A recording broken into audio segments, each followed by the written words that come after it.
Əziz valideynlər, müəllimlər, bu videonu ictimailəşdirin, paylaşın, rəylər yazın. Çünki Dövlət İmtahan Mərkəzinin tarix fənni üzrə göndərdiyi ekspertlər və ekspert heyəti səhv sualları qəbullanmaq istəmirlər.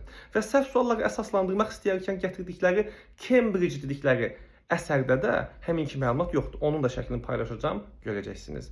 Digər bir məsələ, Cambridge-dən biz imtahan olunmuruq. Dövlət İmtahan Mərkəzinin elan elədiyi qəbul proqramında baxılacaq dərsliklər var. Dərsliklərlə məqamlar uyğun gəlməyəndə sual abituriyentin xeyrinə hesablanmalıdır.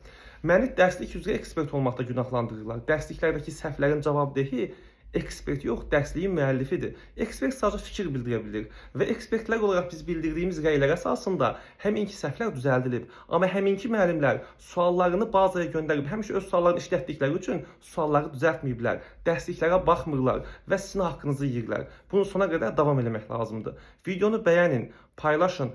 Yəni baxın hansı suallarda səhv var. Mədəniyyət sualı səhvdir. Molla Həsənli yazıblar. Molla Həsən gedir kitablarda. Burada sizə bal verilməlidir. Bundan başqa Xalq Cümhuriyyəti ilə bağlı sual şübhəlidir.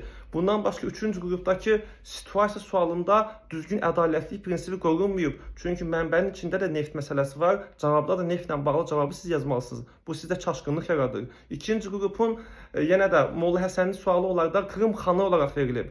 Bax, bu da dərsliklərə görə səhvdir. Məlikə xanıma buradan səslənmək istəyirəm. Sizin ekspertləriniz bilərəkdən həqiqəti təhrif edirlər. Ola bilər ki, sizə yanlış məlumat verirlər. Amma bununla bütün bir dövlət imtahan mərkəzinə olan şəffaflığa olan inamı sarsıdırlar.